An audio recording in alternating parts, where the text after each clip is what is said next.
Bismillahirrahmanirrahim. Assalamualaikum warahmatullahi wabarakatuh.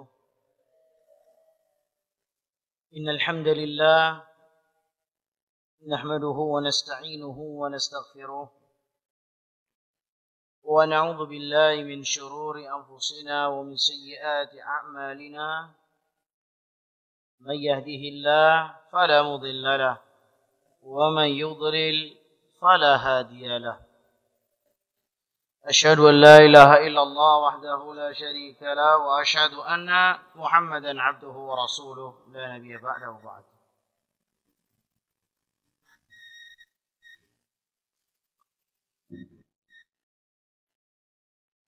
Para jamaah yang dimuliakan oleh Allah Azza wa Jalla, alhamdulillah Allah Subhanahu wa taala memberikan kita kesehatan wal afiyah yang dapat hadir. Yang paling utama adalah salat asar berjamaah di dalam masjid, dan kemudian dilanjutkan dengan kajian-kajian Islam yang tentunya mudah-mudahan Allah Subhanahu wa taala memberikan kita berkah. Mudah-mudahan Allah Azza wa Jalla memberikan kemudahan bagi kita untuk mengambil ilmu, dan yang paling terpenting juga adalah menjalankan ilmu tersebut meskipun kita hanya memiliki sedikit.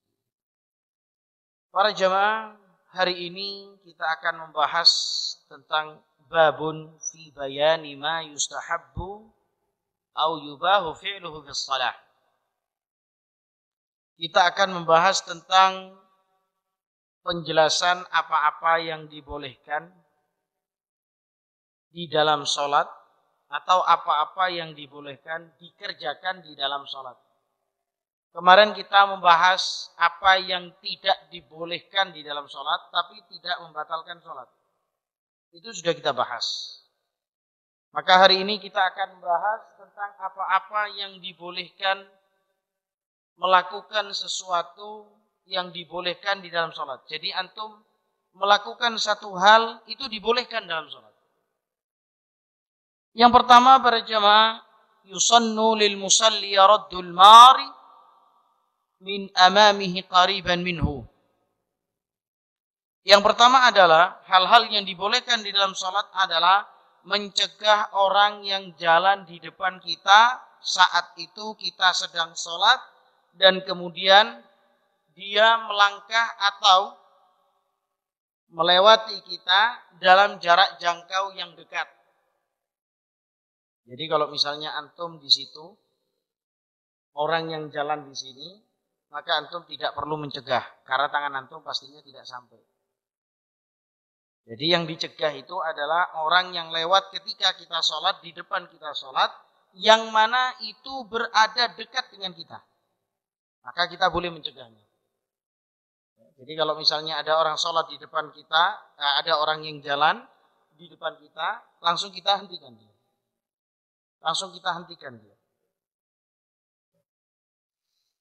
Kemudian para jamaah liqali Nabi SAW sesuai dengan sabda Rasulullah SAW, idza kana ahadukum yusalli, apabila di antara salah satu kalian sedang melakukan salat, fala yada ahadan yamurru baina yaday, jangan biarkan seseorang melewati di depan kalian yang sedang melakukan salat, fa in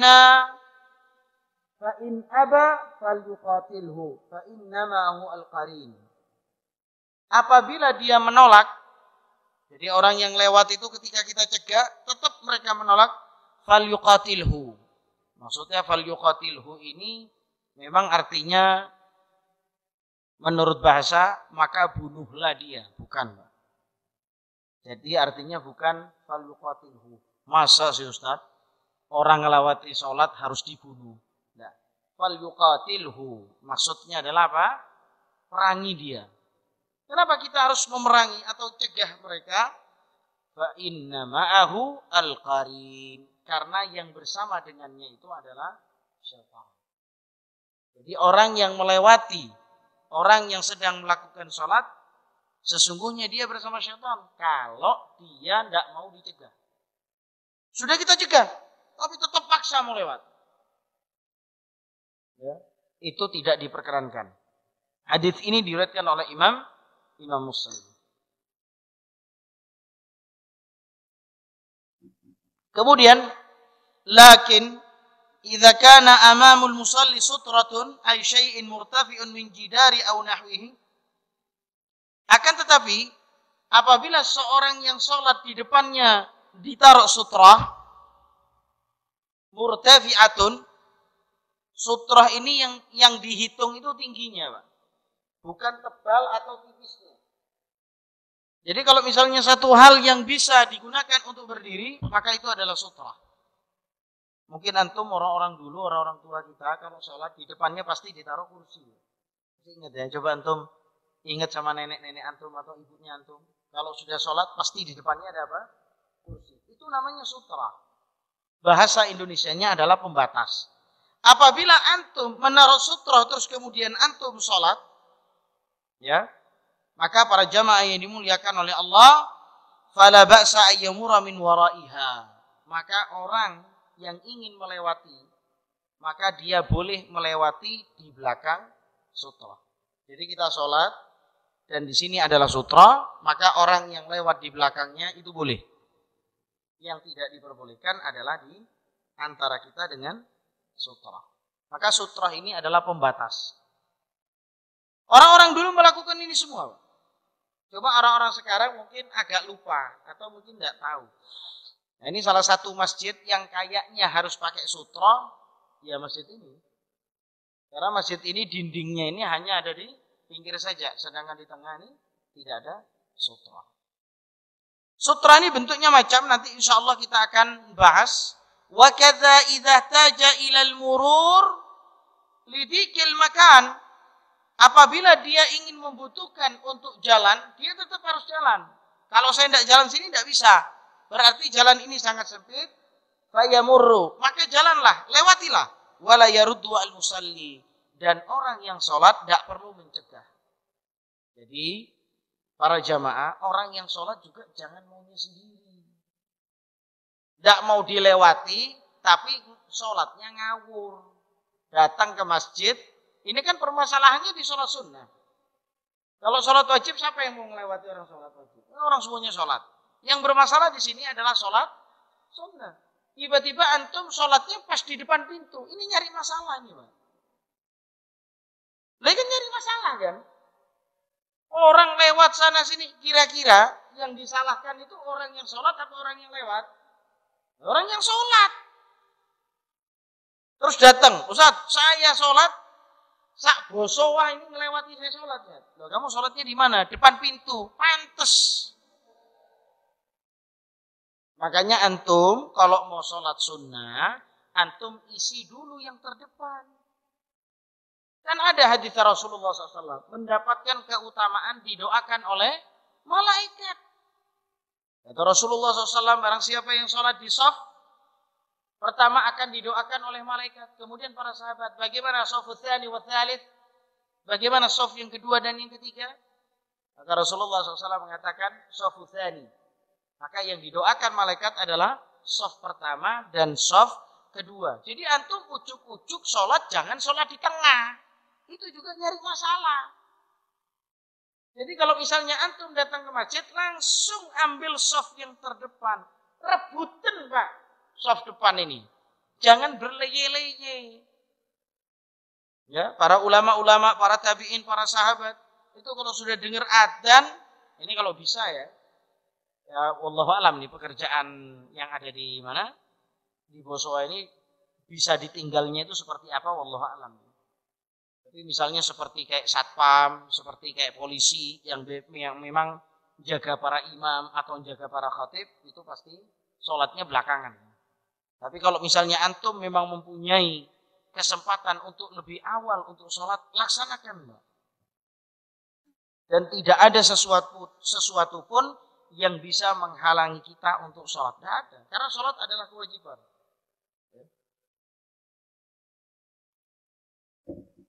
Kemudian para jamaah ini dimuliakan oleh Allah Azza wa Jalla.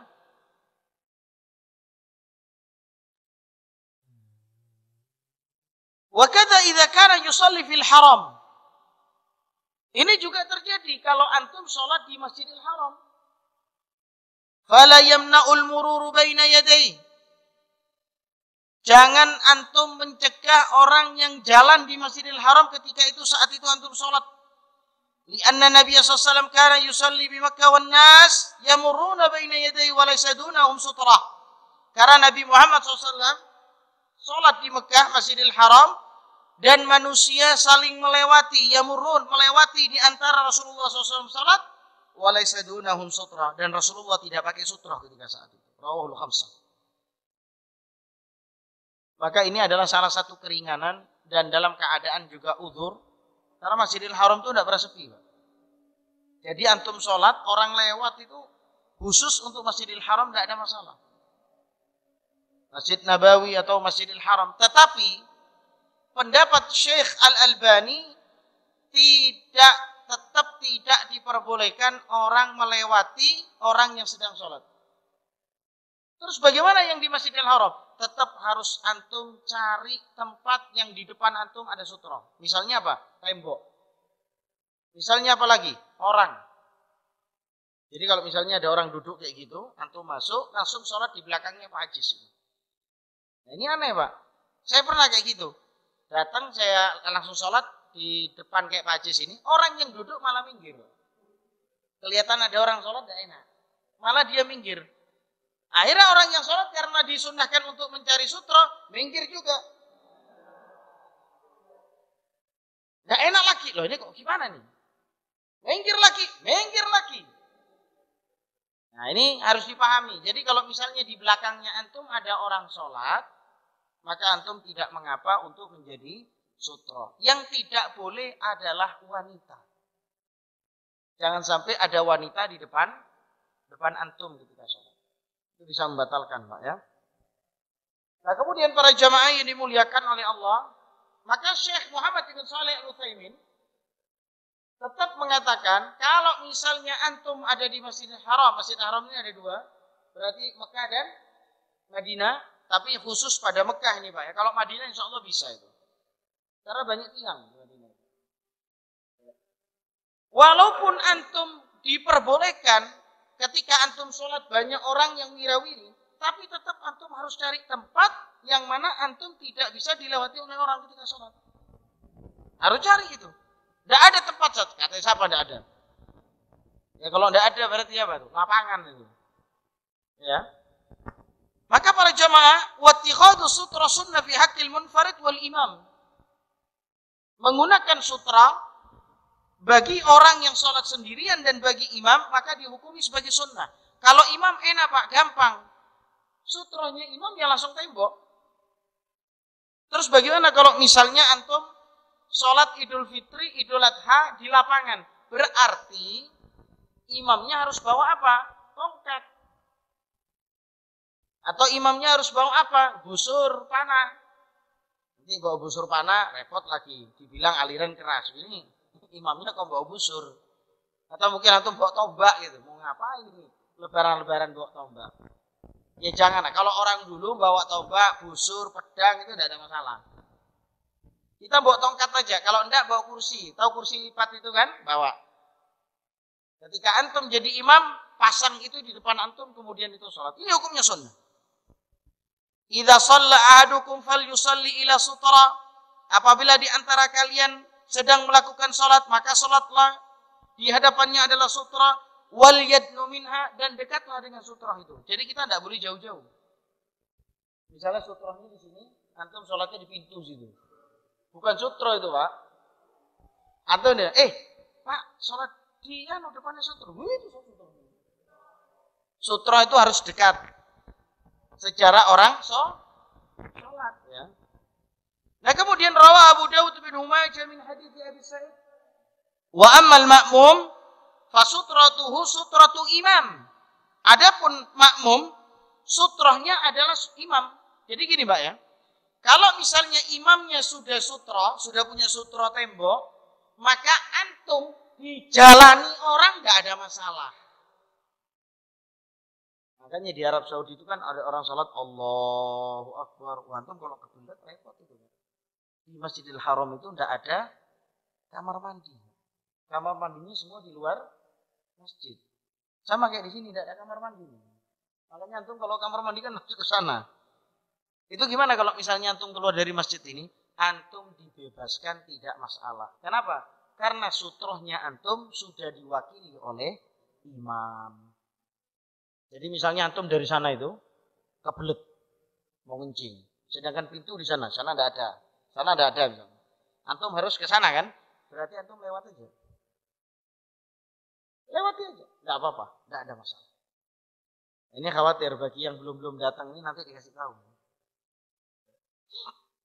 Nah kemudian para jamaah ini sesuai dengan hadis Ibnu Abbas, karena hadis Ibnu Abbas saat itu Ibnu Abbas naruh hewan tunggangannya, kemudian dia nyari soft, melewati soft itu, dan tidak ada yang mengingkari. Ya. Jadi tidak masalah, misalnya antum di sana, mau ke sana, melewati ini semua. Atau mungkin anak kecil biasa larian kan, tidak ada masalah. Ya. Kemudian, walaisa ittikhadu sutra biwajib. Hukum mengambil sutra bukan suatu hal yang wajib. Tidak ada yang mewajibkan. Di hadis Ibnu Abbas, sesuai dengan hadis Ibnu Abbas, annahu sallallahu shalla fi fada'in laisa baina yadayhi syai', rawahu Ahmad wa Abu Dawud. Sesungguhnya Rasulullah SAW salat di padang pasir yang mana di antara depannya tidak ada sesuatu pun yang menghalangi. Jadi boleh. Seseorang tidak menggunakan sutra itu juga boleh. Tapi mana yang lebih baik? Tetap menggunakan sutra. Ya, jadi sutra ini hukumnya adalah sunnah.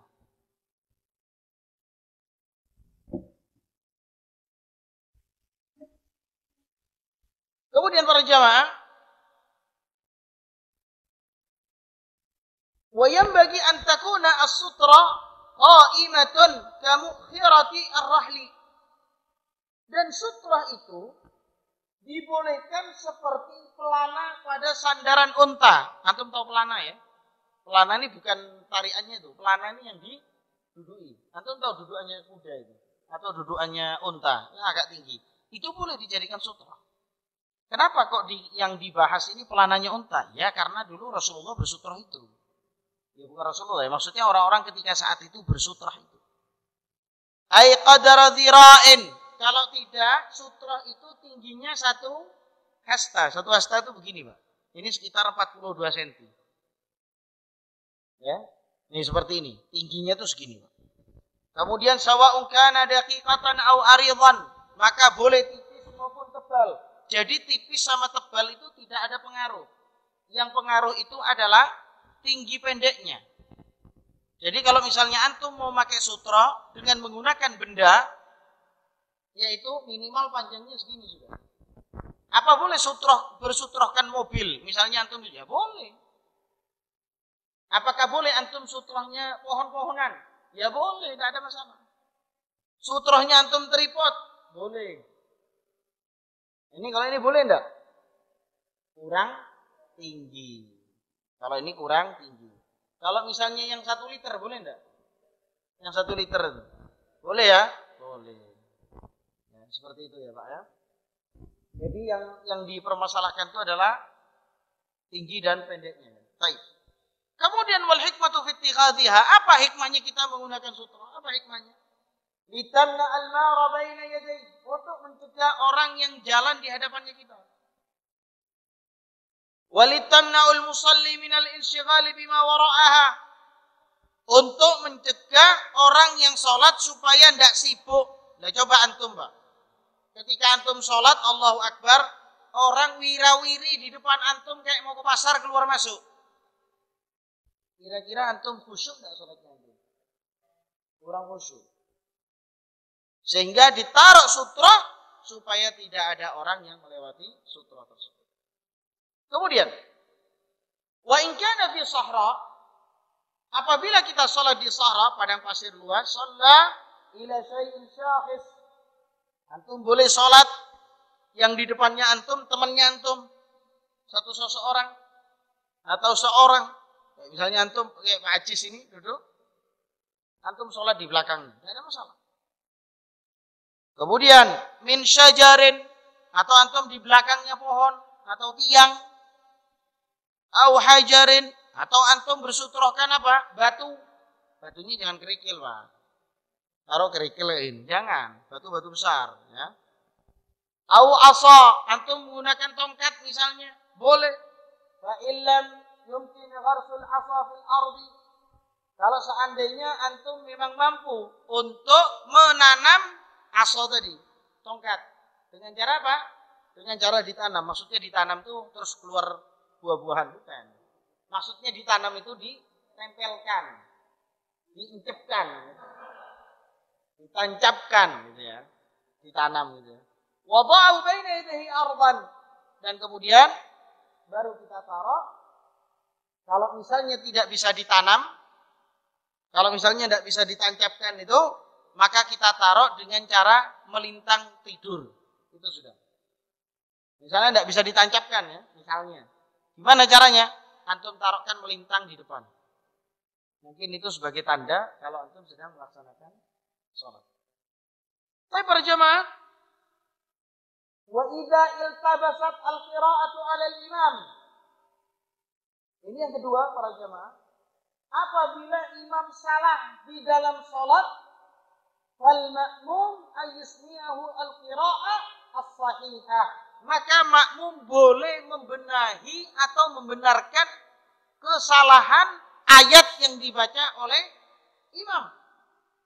Jadi ini adalah salah satu hal yang dibolehkan, yang dilakukan oleh seorang ketika dalam sholat. Yaitu apa? Membenarkan imam ketika salah dalam bacaan. Ini ada kejadian, Pak. Ini ada kejadian. Benar ini kejadiannya ini. Sang imam sholat. Allahu Akbar. Bacaannya salah. Dibetulkan sama orang-orang yang di sini. Sudah dibetulkan, salah lagi, Pak. Pada ayat yang sama. Dibetulkan lagi. Salah lagi si imamnya itu. Salah lagi, salah. Terus. Akhirnya berhenti imam. Rupanya ada salah satu jamaah yang tidak ganti. Tahu tidak ganti ya? Tidak sabaran. Dibetulkan salah. Dibetulkan salah. Salah satu dari makmum ngomong, "Mam, terbalik." Maksudnya ayatnya terbalik. Nah ini gimana nih? Maksudnya bukan membenahi dengan tata cara seperti itu. Nah ini terjadi, Pak. Baca surat, nah misalnya kayak salah satu contoh yang sering bacanya itu berkali-kali, nggak selesai-selesai, padahal cuma 4-5 ayat, surat Al-Kafirun. Qul ya ayyuhal kafirun, qul ya ayyuhal. Terus itu. Rupanya ndak anti si siapa? Ndak sabaran salah satu makmum itu. Mam, terbalik. Itu buyar, Pak, yang sholat, Pak. Sebagian yang buyar. Yang mendengar ada seseorang yang ngomong itu buyar itu.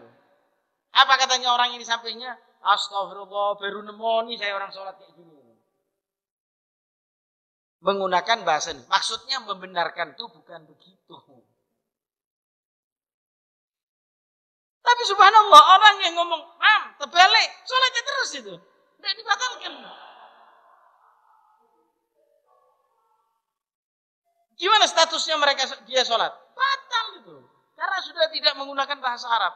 Loh gimana kalau misalnya menggunakan bahasa Arab misalnya? Tetap tidak boleh. Karena yang harus dibenahi itu adalah apa? Ayatnya. Begitu ya. Nah terus kalau misalnya imamnya tetap tidak bisa, imam cari alternatif ayat atau surat yang gampang lain. Misalnya baca surat Al-Baqarah, kok makmumnya sudah senang. Baru takbir Allahu Akbar waladhdallin amin Yasin. Berhenti lama. Si makmum juga tidak hafal surat Yasin. Gimana imamnya? Ya diganti tidak apa-apa. Karena hukum membaca surat selain Al-Fatihah itu adalah sunnah, bukan suatu kewajiban. Yang ketiga, jadi seorang makmum boleh bersuara membenahi imam. Maksudnya membenahi imam ini dalam bacaannya, suratnya. Jangan ngomong kebalik tadi itu. Atau, mam, salah mam. Ya, tidak seperti itu. Ada lagi salah satu contoh ini. Ini terjadi, saya juga sholat di masalah itu. Ini masjidnya di sini, perempuannya di sana. Tertutup apa segala macam, cuma ada tabir jauh. Si lakinya di sini. Subhanallah, mikrofon mati. Yang perempuan tidak dengar, berdiri terus. Lah iya mati. Makanya orang sholat itu sebetulnya seperti ini tidak boleh. Karena ini perempuan tidak bisa ngelihat ke sini. Loh, terus gimana? Harusnya lebih terawang. Loh, kelihatan wanita. Loh, kalau pengajian gini memang harus seperti ini. Tapi kalau sholat, wanita harus tahu apa yang dilakukan shaf yang ada di depan. Apa yang dilakukan para wanita itu, Pak? Sebagian membatalkan sholat. Sebagian tetap sholat.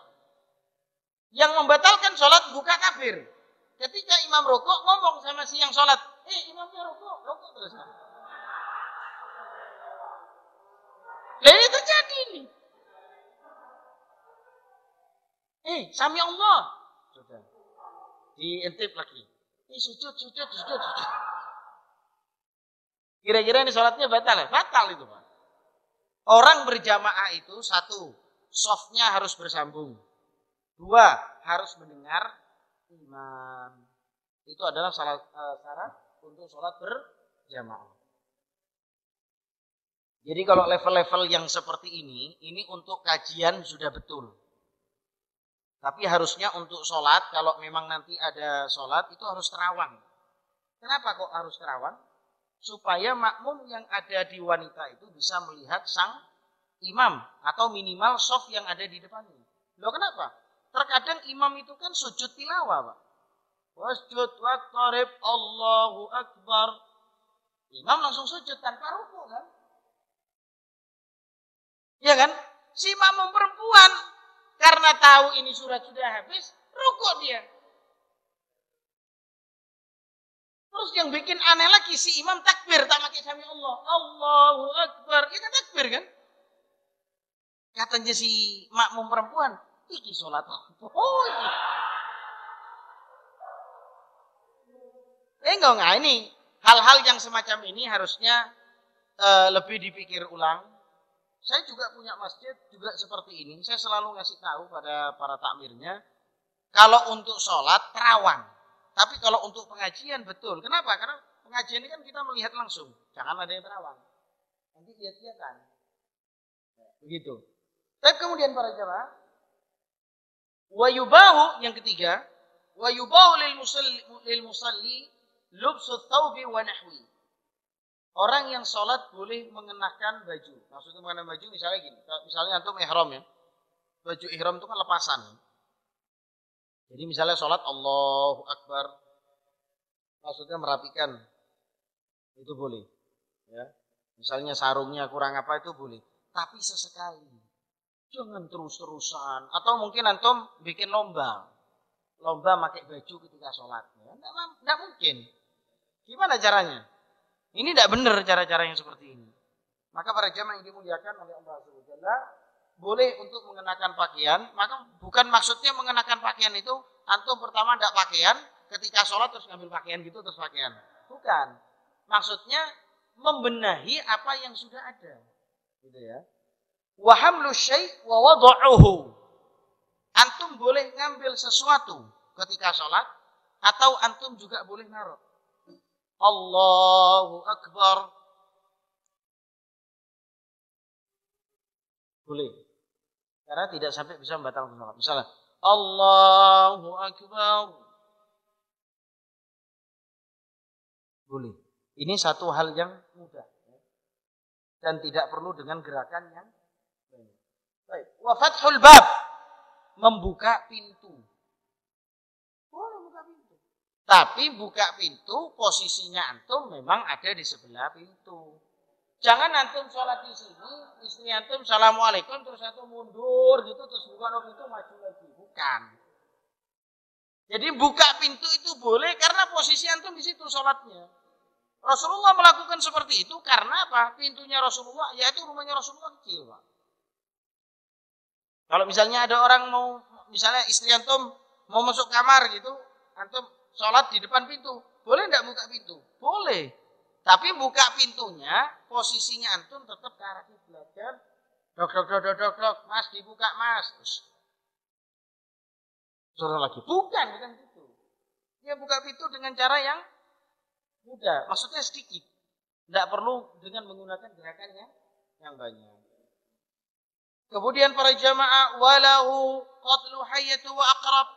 Dan ketika antum boleh membunuh ular dan kalajengking. Boleh enggak kalau kecoa, Ustaz? Ya boleh-boleh saja. Tapi ketika antum membunuh, jangan sampai bersuara. Allahu Akbar. Kematek. Ya batal itu sholatnya. Batal itu.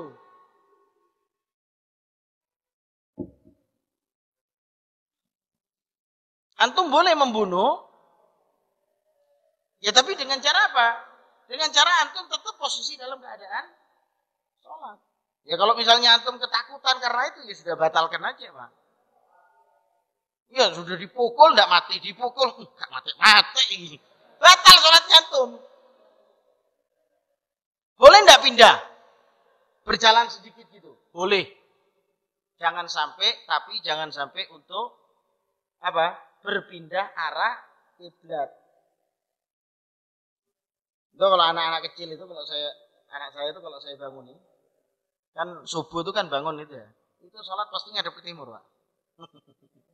Loh, kok ngadep ke timur? Ya Allah, ya lupa bi. Kan baru bangun tidur biasanya kan agak apa? Agak bingung gitu ya anak-anak. Nah, kemudian para jamaah, li'anna sallallahu amara biqatlil aswadain fi shalah. Karena Rasulullah memang memerintahkan kita untuk membunuh dua binatang yang hitam, yaitu apa? Kalajengking dan ular. Ketika saat apa? Salat. Al-hayyatu wal aqrab. Ya. Rawahu Abu Dawud wa Tirmidzi wa Sahih, lakin la yanbaghi lahu an yukthir min al-af'ali mubahat as-shalah illa lid-darurah. Tetapi apa yang antum lakukan dengan perkara-perkara yang dibolehkan di dalam sholat itu dikerjakan ketika ada kedaruratan. Bukan tidak darurat tapi antum melaksanakan. Salah satu contoh, Allahu Akbar, imam baca dah. Daripada bosan dengarkan nganu kuku dah.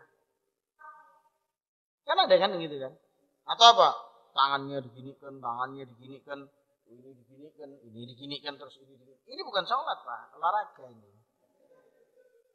Tidak butuh itu kayak gitu. Ya. Ada lagi nih, Pak. Ini sholat masa pandemi. Allahu Akbar. Lupa. Ngambil sanitizer. Set. Sholat lagi. Ini apa-apaan? Ini sholat masa pandemi. Sholat masa pandemi. Gimana? Nggak usah. Ustaz ini nah, kalau mau ya di luar itu. Atau untuk batalkan gitu loh. Dan kalau Allahu Akbar. Ada apa? Sanitizer. Taruh lagi. Kira-kira antum busuk nggak sholatnya? Mungkin kalau misalnya Allahu Akbar lupa pakai masker nggak apa-apa Mas. Karena perkara yang mudah ini. Ya.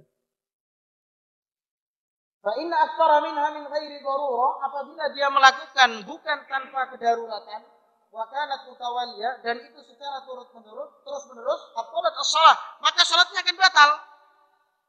Bukan darurat, dilakukan secara terus-menerus, maka salatnya akan batal, li'anna dzalika mimma yunafi as-shalah wa yusdilu anha, karena tentunya dia akan sibuk.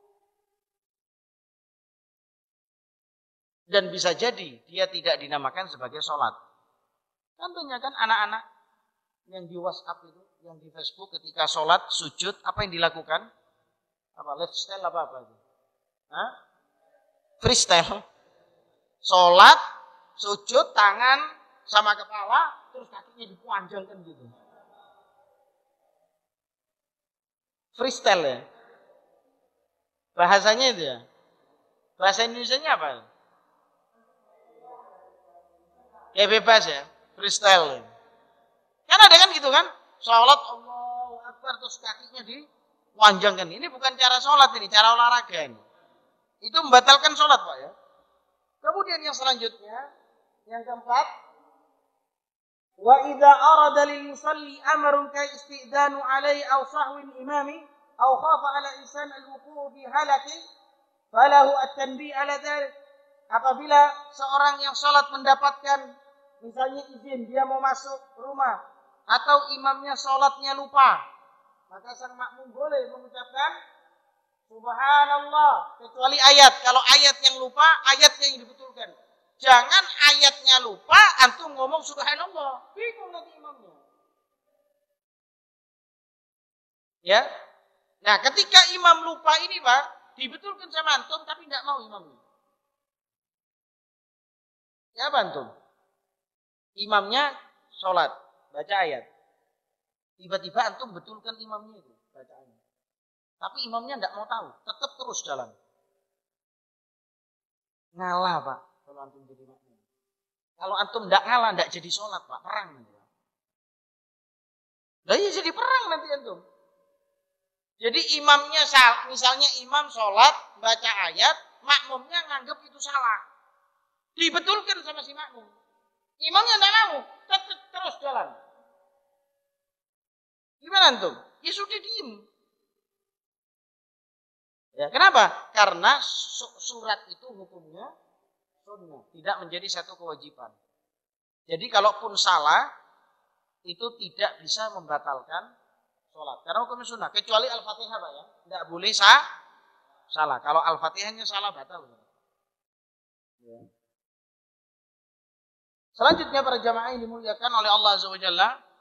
Kemudian, au khafa ala insan al-wuqu' fi halaqih.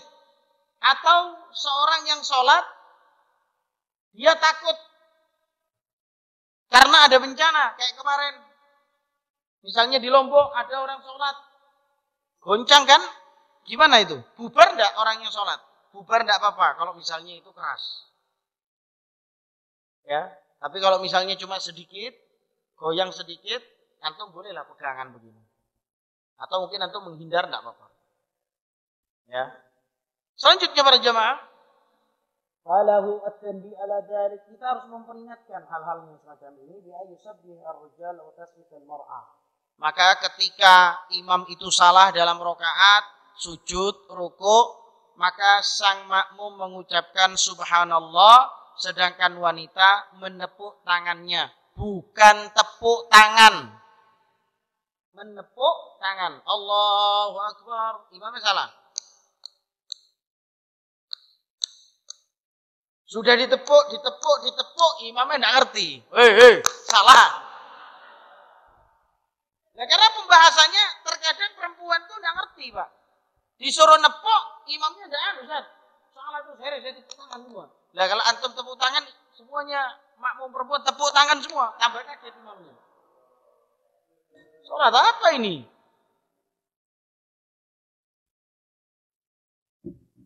Jadi apa? Bukan tepuk tangan, menepuk. Liqauli sallallahu sesuai dengan sabda Rasul sallallahu idza nabakum amrun, apabila jika suatu ada yang mengingatkanmu, falyusabbi ar-rijal, yaitu laki-laki mengucapkan subhanallah, wal yusabbih menepuk an-nisa, perempuan itu menepuk. Ya begini ya. Ini imamnya juga harus ngerti. Jadi intinya Pak, pelajaran sholat ini, imam sama makmum harus sama-sama ngerti. Kalau misalnya imamnya ngerti, makmumnya tidak ngerti, ikuti saja. Inna maju ilal imam liyutamma bihi. Dijadikan imam untuk diikuti. Banyak enggak makmum yang enggak ngikuti imam? Banyak Pak. Saya pernah lupa tahiyat pertama. Saya langsung berdiri. Kan orang kalau sudah berdiri, imam, terus sudah membaca Al-Fatihah pada rakaat ketiga, dia tidak boleh balik lagi ke rakaat kedua itu. Ada dua makmum, tidak mau ikut saya Pak, dia tetap tahiyat sendiri. Ini berarti kan tidak ngikuti imam berarti. Sudah ketika saat terakhir, sebelum salam, saya tahu kalau saya belum tahiyat pertama kan. Setelah tahiyat terakhir, saya melakukan sujud sahwi. Dua orang tadi itu yang nggak ngikuti saya, juga nggak ngikuti sujud sahwi. Saya salam baru kemudian salam. Maka dinyatakan dua orang itu sholatnya batal karena tidak mengikuti imam. Dijadikan imam untuk diikuti. Itu harus contohnya. Misalnya salah satu contoh, imamnya kunut subuh. Antum tidak kunut misalnya. Pendapat antum tidak kunut, imamnya pendapatnya kunut. Gimana makmum? Mengikuti. Mengikuti di sini satu, boleh dengan cara mengaminkan juga. Karena innamal ju'ilal imam yutaba bihi. Imam itu dijadikan untuk diikuti. Atau antum tidak mengaminkan tapi tetap posisinya berdiam diri dengan berdiri. Jangan maunya sendiri, Pak. Karena antum tidak mau kunut subuh, terus tiba-tiba antum langsung sujud. Ini berarti mendahului imam. Jadi antum tetap berdiri saja. Begitu ya. Selanjutnya para jamaah dimuliakan oleh Allah.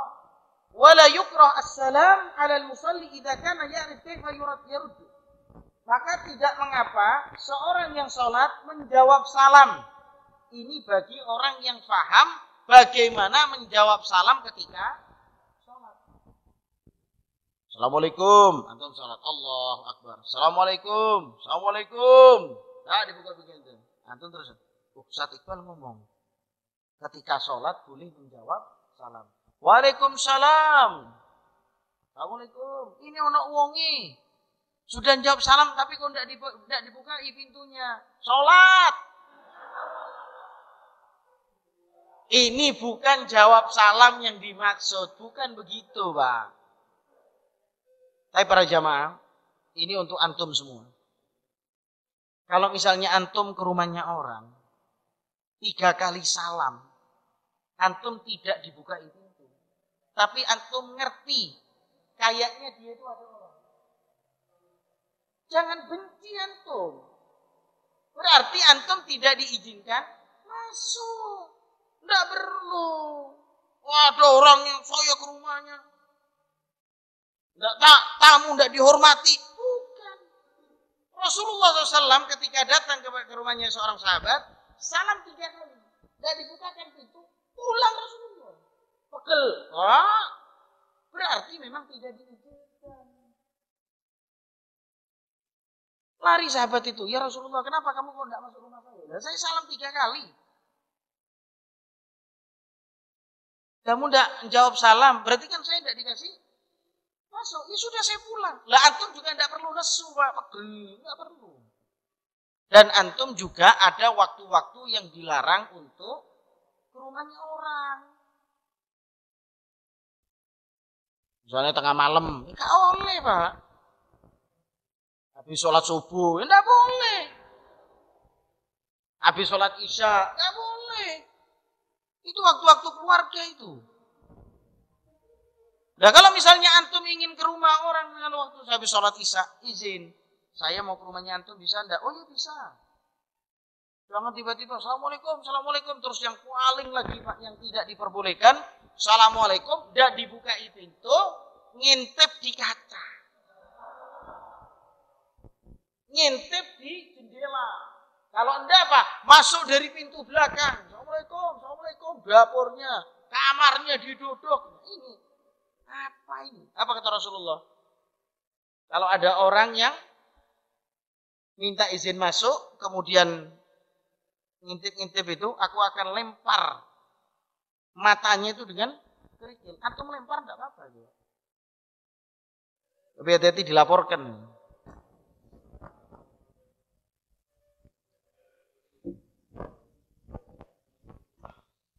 Begitu ya. Memang kalau Indonesia ini memang suasananya itu kekeluargaan. Ada orang tetangga sudah tahu tuh. Ada orang yang di dalam itu. Tapi saya tidak dibuka itu. Tidak perlu, Pak. Berarti kita memang tidak diizinkan masuk. Wong itu bukan rumah kita. Tidak apa-apa. Ya. Kemudian Walil musalli hina idzin raddu salam fi hali shalah bil isyarati la bil lafaz. Menjawab salam bagi orang yang sholat bukan dengan lafaz tapi dengan isyarat. Jadi kalau ada orang masuk, assalamualaikum, antum sholat jangan dijawab pakai lafaz, pakainya dengan isyarat. Fala yaqul waalaikumsalam, jangan antum jawab dengan waalaikumsalam. Fa inna raddahu bil lafaz batalat bihi salatuhu. Kalau antum jawab dengan lafaz waalaikumsalam, antum batal salatnya. Li'annahu khitab adami, seakan ini antum berbicara ketika sholat. Iya kan? Walahu ta'khir raddu ila ma ba'da salam, dan kemudian antum boleh untuk menjawab salam ketika antum selesai sholat. Gimana isyaratnya? Begini. Jadi kalau misalnya ada orang assalamualaikum, assalamualaikum, assalamualaikum, istri antum ngelihat ini masih ki apa? Oh gitu. Wong sholat kok ngini-nginian nih. Kasih tahu istrinya bahwasannya menjawab salam itu dengan menggunakan isyarat. Kalau antum ingin menggunakan lafaz, jawab sehabis antum sholat. Baik. Wa yajuzu lil musalli ay yaqra iddati suwar fi raqatil wahidah. Boleh seorang imam atau seorang yang sholat sendirian membaca beberapa surat di dalam satu rakaat. Qul huwallahu ahad. Bismillahirrahmanirrahim. Qul a'udzu birabbil falaq. Bismillahirrahmanirrahim. Qul a'udzu birabbin nas. Berapa surat tuh? 3. Boleh. Jangan dianggap aneh, boleh.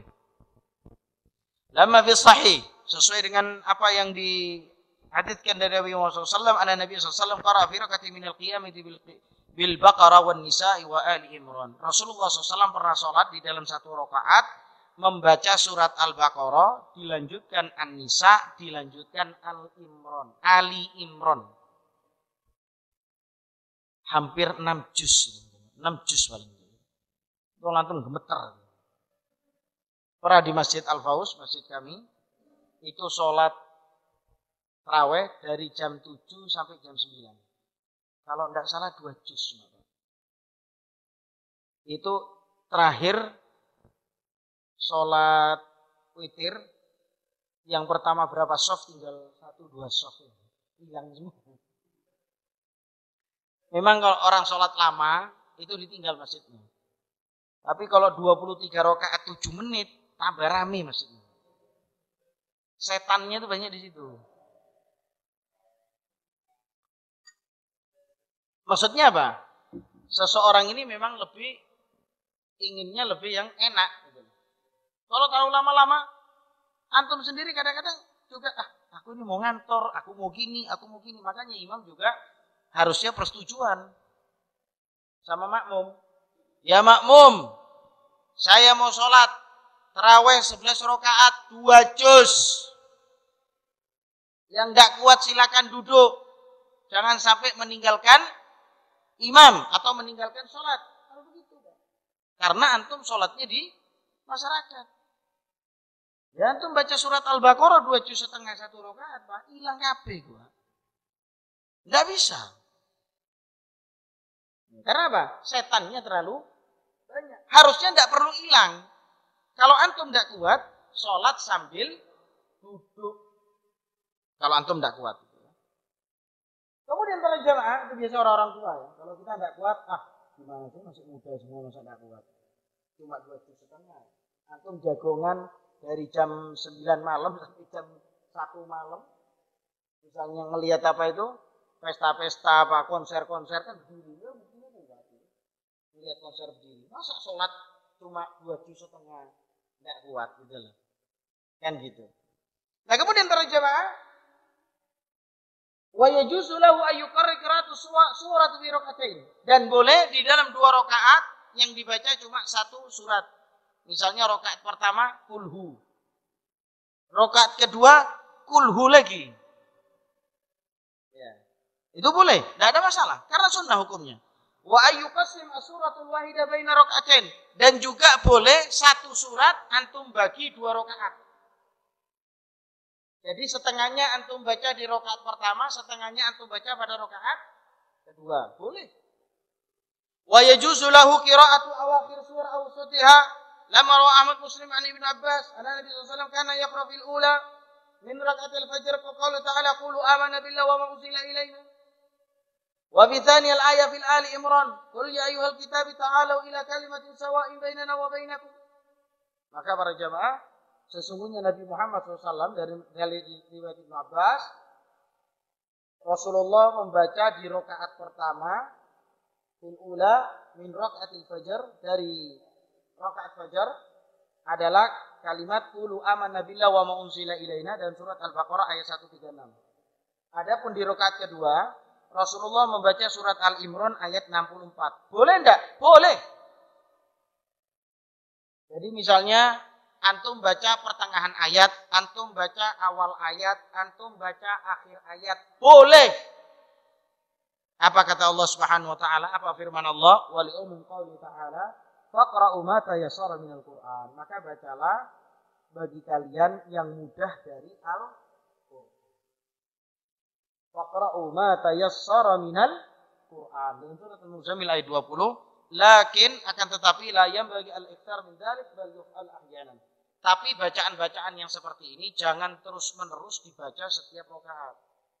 Antum enggak hafal surat Luqman, tapi antum hafal ya bunayya aqimi sholat. Itu terus dibaca. Maka yang benar sebetulnya sholat itu yang lebih afdal adalah membaca satu surat sampai selesai di dalam satu rakaat. Wallahu a'lam. Meskipun ya boleh membaca potongan-potongan ayat itu boleh, tapi jangan sampai membaca potongan-potongan ayat yang artinya nanti menjadi ambigu. Ya. Biasanya di ayat itu kan ada penyeimbangnya. Masuk neraka, masuk surga. Jangan dibaca masuk neraka, masuk neraka, masuk neraka, masuk neraka. Ini berarti imam yang enggak ngerti makna, ya.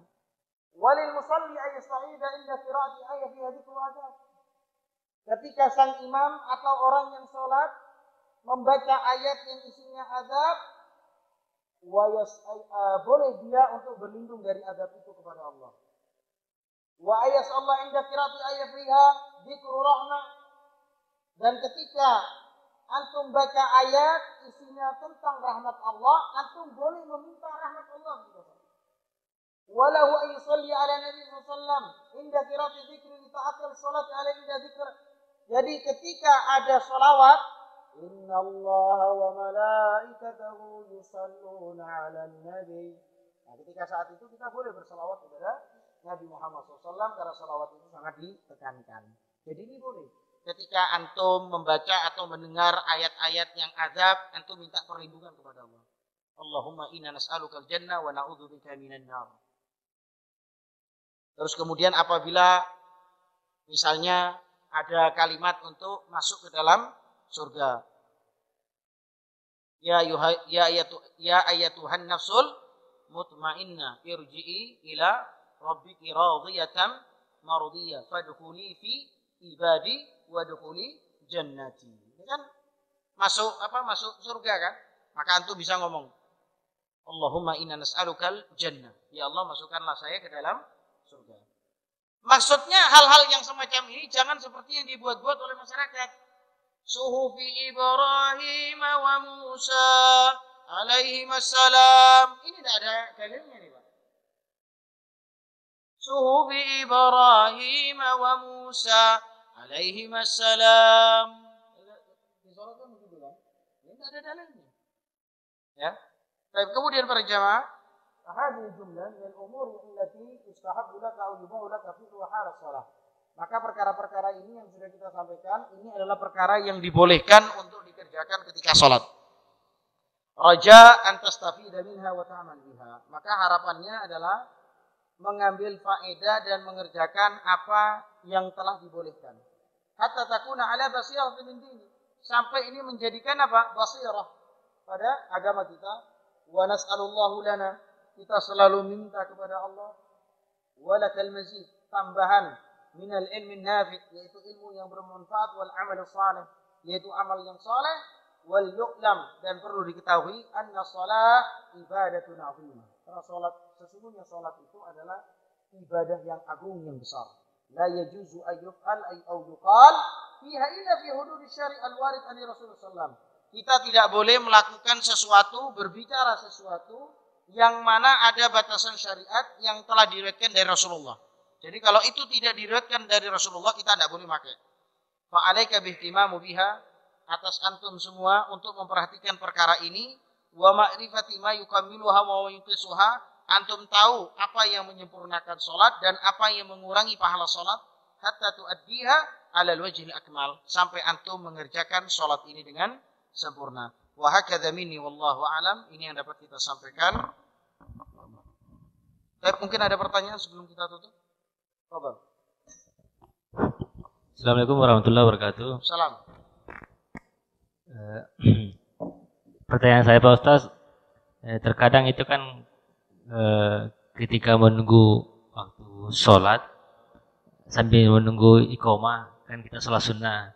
Cuman terkadang belum selesai sholat sunnahnya, mungkin rakaat terakhir sudah iqomah, sudah dikumandangkan iqomah.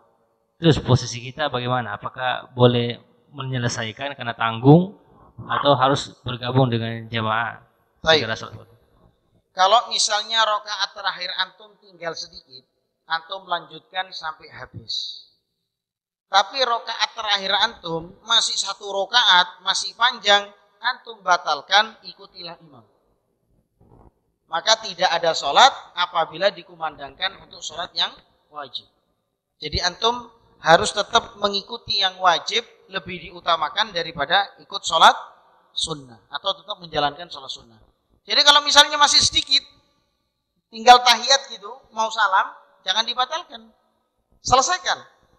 Sampai selesai, baru antum ikut sholat yang wajib. Tapi kalau satu rakaat terakhir itu panjang, masih satu rakaat, batalkan. Terus kemudian ikuti yang wajib. Wallahu a'lam. Ada yang lain? Bismillahirrahmanirrahim. Assalamualaikum warahmatullahi wabarakatuh. Salam. Terkait sholat, Pak Ustadz, bagaimana pada saat kita sholat di masjid, kebetulan ngajak anak gitu kan, atau sholat sendiri sunnah di rumah, kebetulan ada anak gitu kan. Pada saat kita makan sholat, seringkali suka sekali anak itu nangis ataupun ini di depan kita. Kalau di rumah biasanya saya kalau pas di depan itu saya ke belakang, biar sujudnya itu saya bisa. Tapi terkadang juga anak ini juga naik ke punggung, terus nangis pada saat di jamaah gitu kan, nangis. Lalu saya mau nggak mau harus saya gendong biar nggak nangis, seperti itu Ustaz. Itu gimana Ustaz? Apakah itu sebetulnya saya membatalkan atau gimana Ustaz? Rasulullah SAW ketika sholat itu ada cucunya yang naik, seperti cucunya itu bernama Ali dan Umamah, anak dari Zainab. Dan ketika saat Rasulullah khutbah juga ada Hasan dan Husain. Kemudian ketika jalan jatuh kemudian diangkat. Itu tidak ada masalah. Ketika sholat antum gendong bayi juga tidak apa-apa. Ketika sholat antum dinaiki juga tidak apa-apa. Malah Rasulullah SAW itu ketika ada cucunya yang menaiki punggung, itu sama Rasulullah dibiarin. Sampai makmum yang ada di belakang Rasulullah, sampai dia mengatakan, ada apa ini? Kok Rasulullah tidak berdiri-berdiri? Ternyata sahabat sholat, Rasulullah SAW, aku enggan untuk menyingkirkan dua cucuku yang bermain di pundakku. Nah, tapi yang perlu antum ketahui, kalau misalnya anaknya antum pakai pempes, dan pempes itu antum yakini dia kencing, maka antum harus mengelepas anak antum, tidak boleh digendong. Jadi anak-anak itu boleh digendong ketika bersih dari najis. Tapi kalau anaknya antum masih ada najis, seperti pempes, jangan digendong. Karena bisa membatalkan dirinya antum. Ya. Karena orang sholat tidak boleh bawa najis. Baik. Ada yang lain? Assalamualaikum warahmatullahi wabarakatuh. Ustaz, menyangkut masalah tadi menegur imam kemarin ada kejadian di masjid dekat rumah. Itu takmirnya marahin salah seorang yang pada saat imam salah bacaan, dia langsung membenarkan. Takmirnya itu berharap jangan langsung dianukan, tunggu 3 kali. Dia salah baru dibenarkan. Itu mohon yang mana yang benar. Baik. Satu dulu Pak ya. Takmir yang mengatakan itu sudah benar. Jadi membenarkan imam itu tidak perlu terburu-buru. Yang kedua, membenarkan imam tidak usah saut-sautan. Kalau imam baca surat juz amma, kalau imamnya salah, saut-sautan. Imam baca surat Al-Baqarah, semua diem, Pak. Karena tidak ada yang hafal surat Al-Baqarah. Jadi betul katanya takmir itu, kalau memang ada imam yang salah, antum beri kesempatan dia. Kalau memang imamnya itu drodos, nah antum harus ingatkan cepat. Nah terus kemudian ada Pak, ketika baca itu, saya itu gelegean. Habis gelegean kan pasti ngambil napas. Itu makmum buru-buru betulkan imam, padahal saya tidak lupa juga. Makanya tadi faedahnya takmir itu ngomong jangan terburu-buru membenahi. Mungkin imam ketika saat itu ngambil napas, ngatur napas, gelegean misalnya. Tapi kalau ada imam yang terotos, salah. Ini tidak boleh didiamkan. Antum harus menegur dengan cara memperbaiki ayat ataupun apa yang dibaca itu. Ya. Baik. Ustaz, kebetulan kalau kita kan sholat jamaah kan mungkin Al-Fatihah yang pada saat dibaca terang itu kita kan ngikut, kita nggak baca Al-Fatihah lagi. Cuman pada saat rakaat ketiga keempat ini kan karena sir, kebetulan imamnya cepat sekali. Jadi kan katanya kalau tidak ada sholat tanpa Al-Fatihah. Yang parahnya lagi saya ngalami selalu itu, saya kan berharap rukuknya itu lama. Jadi saya pada saat Al-Fatihah saya selesaikan, pada saat rukuk saya ngikut.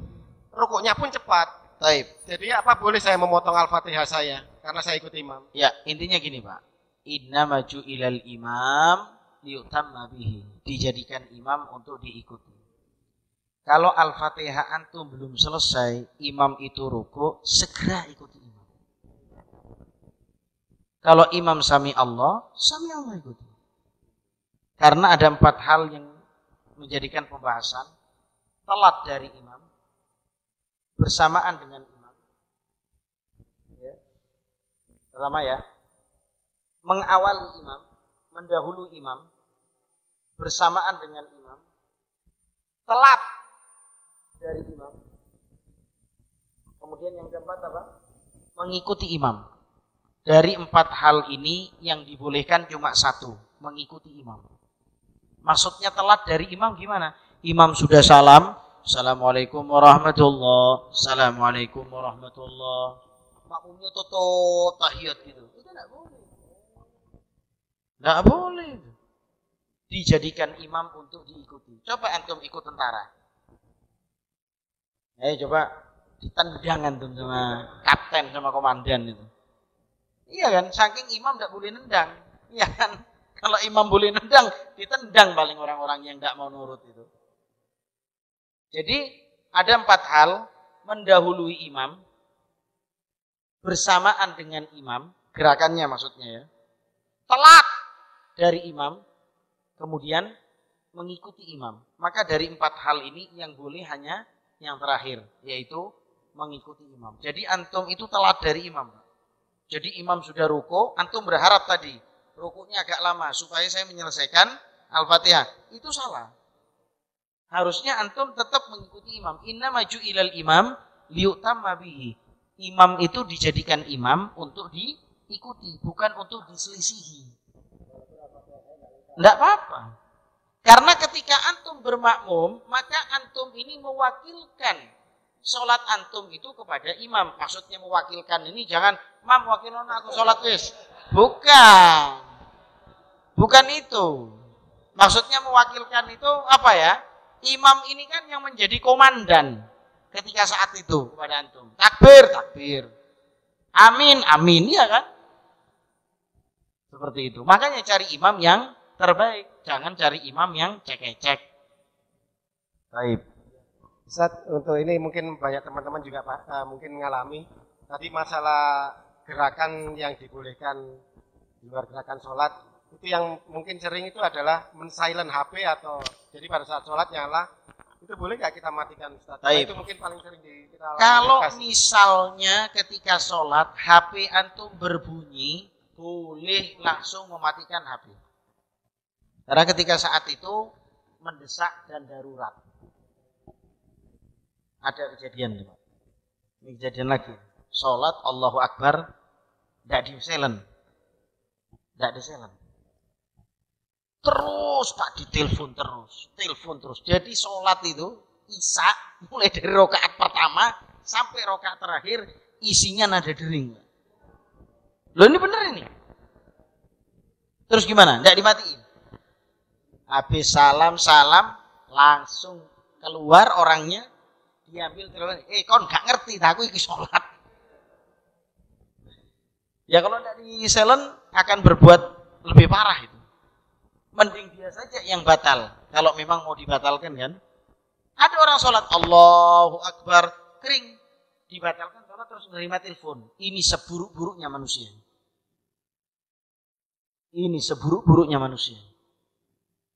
Buruk.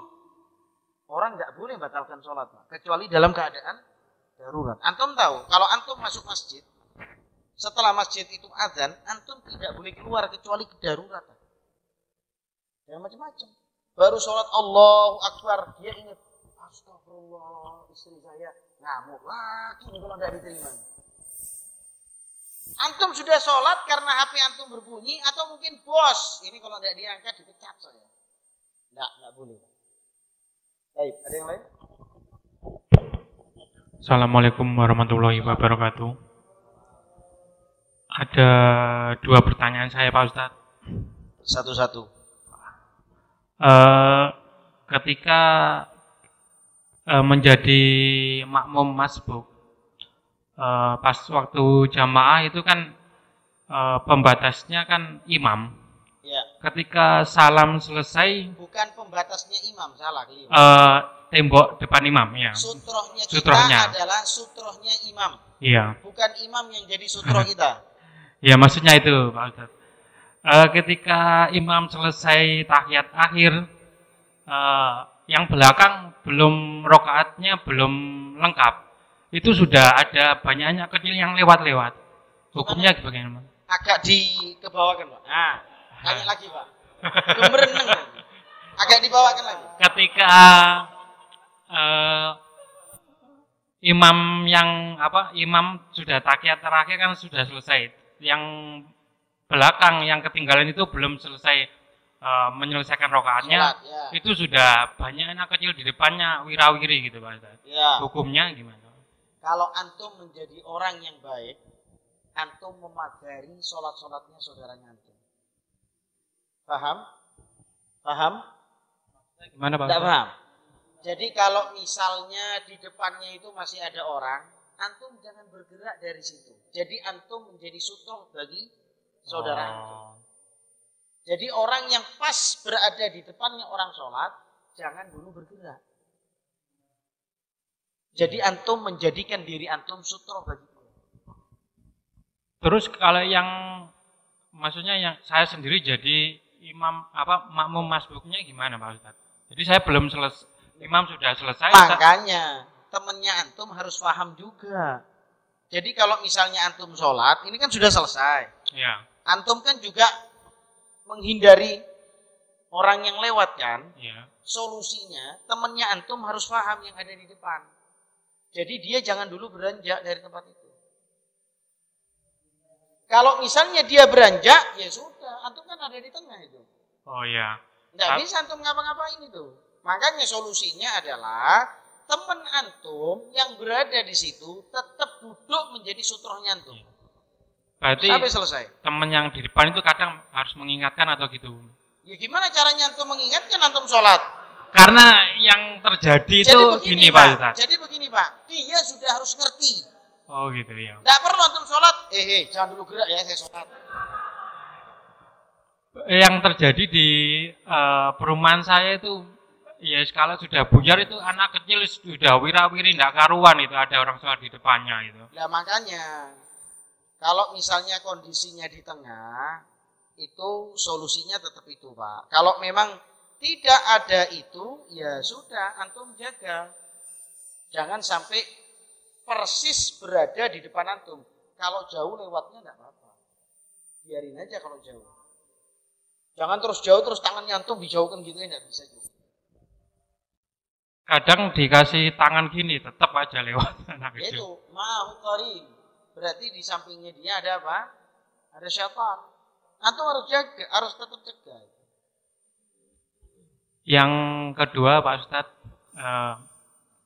melakukan sholat sunnah rawatib setelah sholat fardu. Apa boleh dilakukan di rumah Pak Ustadz?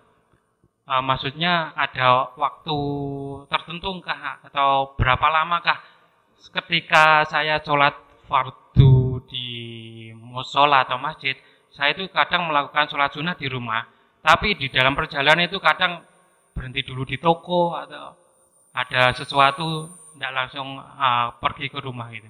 Terus yang ditanyakan apanya? Apakah ada waktu tertentu, berapa lamanya, kan mungkin. Kalau waktu tertentu itu dibicarakan sesuai dengan kondisi yang ada.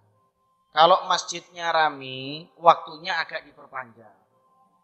Kalau masjidnya agak sepi, ya jangan terlalu panjang. Nah kalau misalnya masjidnya sepi, yang sholat cuma 1-2 orang, nunggunya 25 menit. Ya kurang, jadi itu kesepakatan saja. Seperti misalnya di sini antum, ada kesepakatan kan? Tidak apa-apa. 10 menit, 15 menit, bahkan ada yang sampai 1 jam.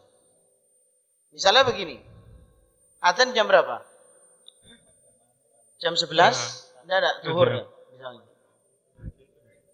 11.25 adzan kan? Pak Ajis bikin aturan. Tidak boleh keluar pabrik kecuali jam 1. Gusar enggak antum? Pak Ajis, iki sholat iki. Enggak apa-apa Pak Ajis itu.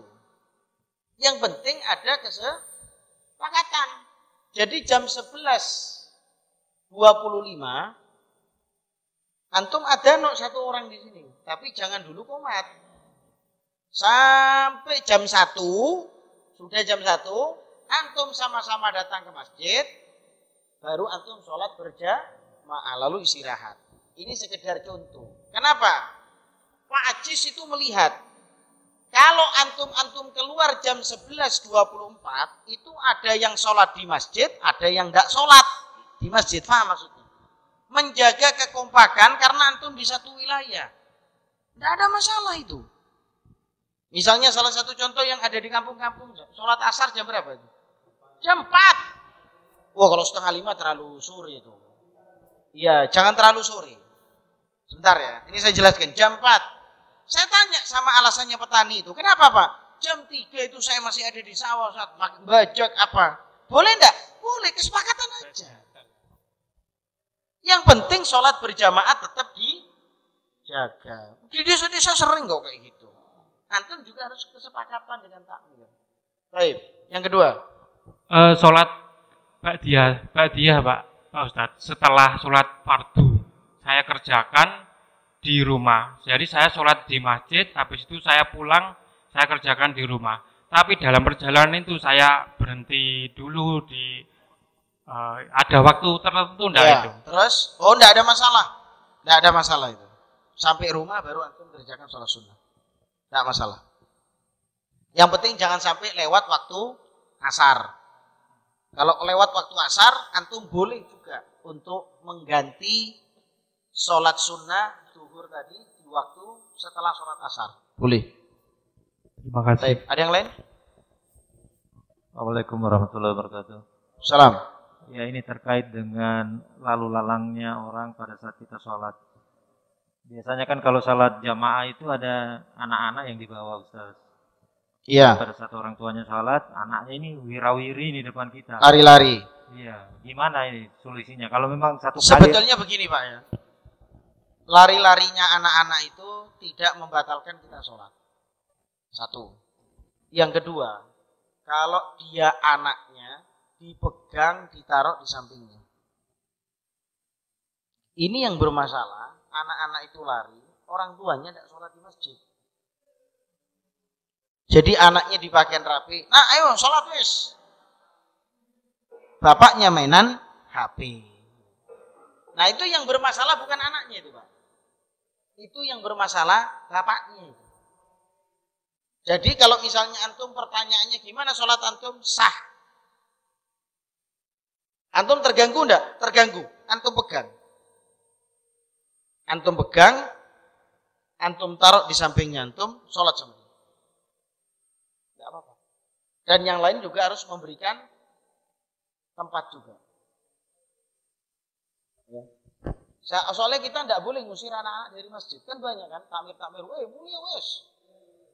Sama ngambil rotan, dipetuti semua disuruh pulang dari masjid. Jangan Pak. Kita nyuruh orang ke masjid itu sulit loh.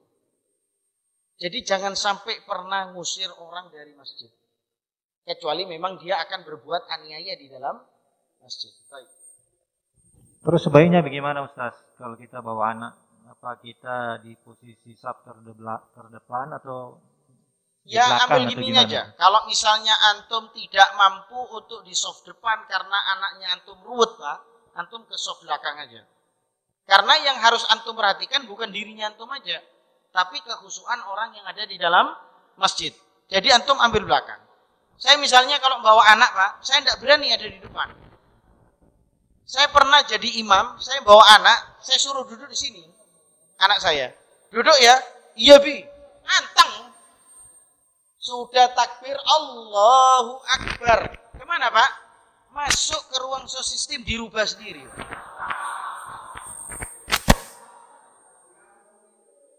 Dirubah sendiri itu. Jadi suaranya tuh kadang-kadang hilang. Allah. Tidak ada suaranya. Allah dipakai minyak sama dia. Sudah, dia tahu ngerti saya mau selesai kan? Duduk lagi di sini. Assalamualaikum, assalamualaikum.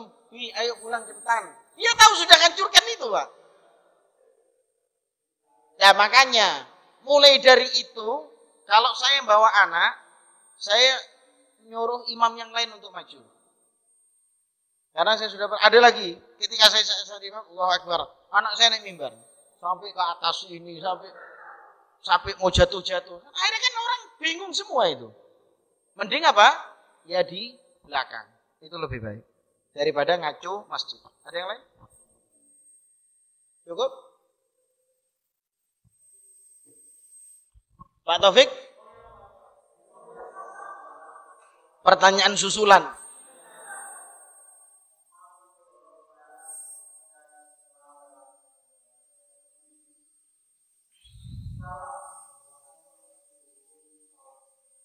Salam. Ya, rukun. Salam.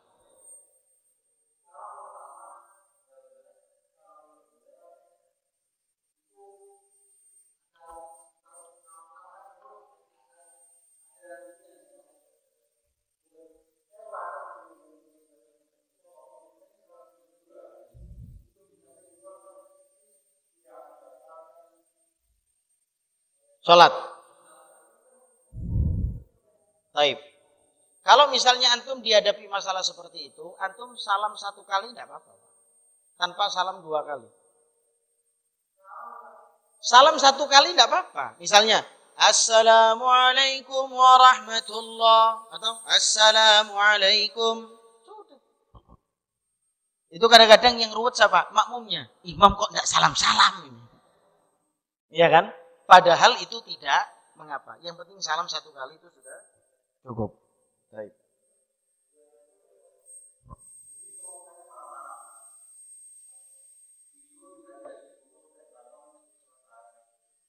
Jam berapa Pak? 10.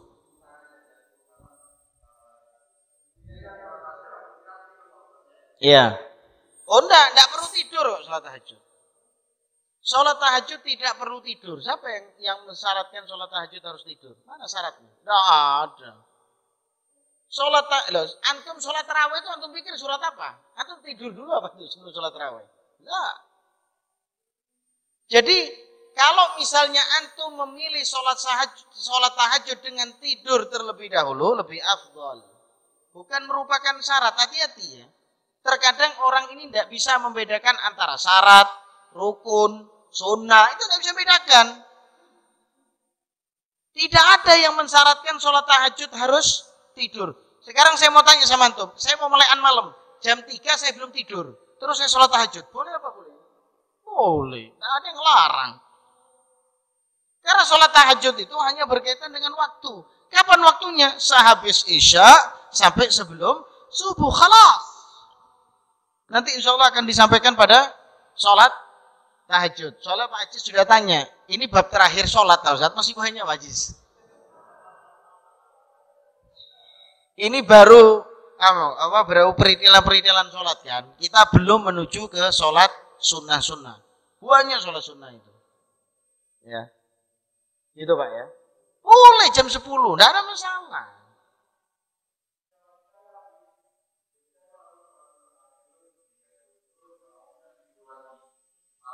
Sholat tahajud lagi. Boleh, tidak apa-apa. Boleh. Yang terpenting, kalau antum sudah sholat witir di awal, terus antum tidur, antum bangun lagi mau sholat tahajud, boleh. Yang tidak boleh adalah sholat witir 2 kali di dalam satu malam. La witroni fi lailatin. Tidak ada sholat 2 kali witir di dalam satu malam. Jadi sholat witirnya cukup sekali. Kayak misalnya sholat tarawih itu. Antum sholat tarawih plus sholat witir. Selesai kan? Antum tidur. Sahur antum bangun, sholat lagi 2 rakaat salam. Boleh. Tidak usah witir. Tidak ada masalah. InsyaAllah khair. Baik. Gimana, cukup? InsyaAllah nanti untuk masalah-masalah itu babnya khusus memang itu ya. Sallallahu alaihi wa sallam Muhammad wa alihi wasallam wa man tabi'ahum bi ihsan ila yaumil din. Assalamualaikum warahmatullahi wabarakatuh.